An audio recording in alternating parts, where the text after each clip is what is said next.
அப்பப்போ மேல பாக்குறான், முறைக்கிறான்.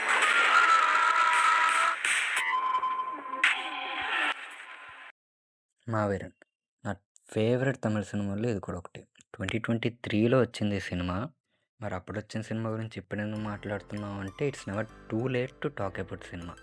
టీజర్స్ అండ్ ట్రైలర్ ఇంకా డైరెక్టర్ ప్రీవియస్ వర్క్ చూసి ఇదేదో బాగా వర్కౌట్ అయ్యేటట్టుంది అని అప్పుడే ఫిక్స్ అయిపోయాను.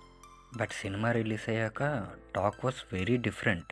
అండ్ సినిమా కూడా అనుకున్నంత బాగా ఆడలేదు. నేను యాక్చువల్లీ థియేటర్లో చూడాలి, కొన్ని అన్ఎక్స్పెక్టెడ్ రీజన్స్ వల్ల కుదరలేదు.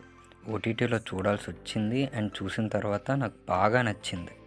నాకే కాదు, బట్ ఇది ఒక సెట్ ఆఫ్ ఆడియన్స్ని బాగా ఎంటర్టైన్ చేసింది. బట్ ఆ బాక్స్ ఆఫీస్ పరంగా ఎందుకు హైప్ ఉన్నా ఫెయిల్ అయ్యింది. ఈరోజు మనం ఈ సినిమా ఎందుకు ఫెయిల్ అయ్యిందో మాట్లాడుకుందాం. ఫస్ట్ ఆఫ్ ఆల్ మనం పాజిటివ్ గురించి మాట్లాడుకుందాం కాసేపు. First thing, characterisation. నాకు ఈ సినిమాలో శివకార్తికేయన్ క్యారెక్టరైజేషన్ చాలా బాగా నచ్చింది. ఒక పిరికోడు ధైర్యం తెచ్చుకొని ఎంతోమంది ప్రాణాలను అలా కాపాడాడు అనేది చాలా బాగా ఎక్స్ప్లోర్ చేశారనిపించింది.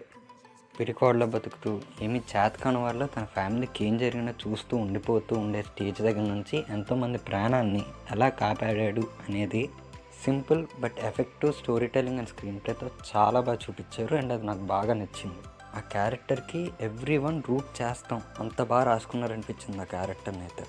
మావీరన్లో నాకు ఇంకా బాగా నచ్చింది ఏంటంటే రైటింగ్ అండ్ స్టోరీ టెల్లింగ్ అనమాట. క్యారెక్టర్స్ దగ్గర నుంచి స్క్రీన్ ప్లే వరకు అన్నీ చాలా పర్ఫెక్ట్గా రాసుకున్నారు. 3 యాక్ట్ స్ట్రక్చర్ అనే స్క్రీన్ ప్లే ఫార్మాట్ని చాలా బాగా యూజ్ చేసుకున్నారు కూడా. 3 యాక్ట్ స్ట్రక్చర్ వాడిన మోస్ట్ ఆఫ్ ది ఫిల్మ్స్లో నా ఫేవరెట్స్లో ఇది ఒకటి ఉంటుంది అనమాట. ఫస్ట్ ఆఫ్ ఆల్ క్యారెక్టర్కి బాగా ఇంట్రడ్యూస్ చేశారు అనిపించింది ఆ క్యారెక్టర్ని అయితే.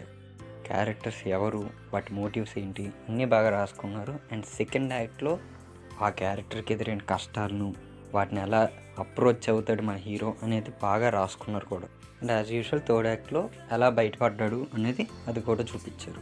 ఒక యూనిక్ సైఫై ప్యాటర్న్ని కమర్షియల్ ప్యాటర్న్లో చూపిస్తూ మంచి మంచి స్క్రీన్ ప్లే బీట్స్ని చాలా బాగా రాసుకున్నారు. And very well appreciate. ఇంకా ముచ్చట మూడోది టెక్నికల్ అండ్ మ్యూజిక్ వర్క్ చాలా బాగుంటుంది. Maaveeran technical work solid cinematography and short composition ఉంటుంది, చాలా బాగుంటుంది. ఇక భరత్ శంకర్ మ్యూజిక్ అయితే కేక. ఓవరాల్గా చెప్పాలంటే ఐ లైక్ మహావీరన్, నాకు నచ్చింది అది.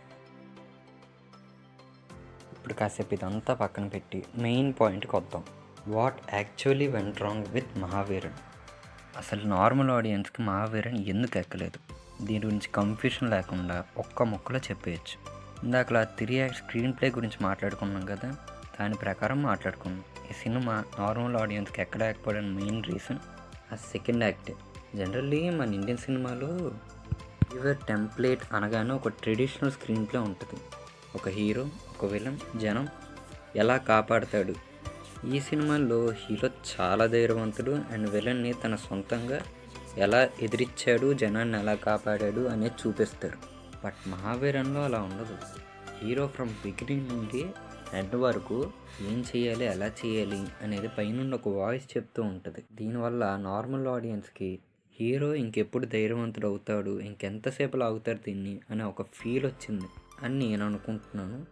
ఈ సినిమాని మా అమ్మతో కలిసి చూశాను. మా అమ్మ కూడా సేమ్ క్వశ్చన్ అడిగింది. ఎవరో చెప్తున్నారు, హీరో చేస్తున్నాడు, అంతేగాని అసలు ఆ హీరో ఎందుకు అనే ఒక ఫీల్ రావడం వల్ల ఏమో Mahaveeran perform below par at the box office. Actually ఇది నేను అనుకుంటున్న రీజన్ మాత్రమే, ఇది కరెక్ట్ అని నేనేం చెప్పలేను. At the same time wrong అని తీసిపడలేను. ఇన్ కేస్ ఏమైనా తప్పుగా మాట్లాడుంటే sorry. Signing off. Thank you.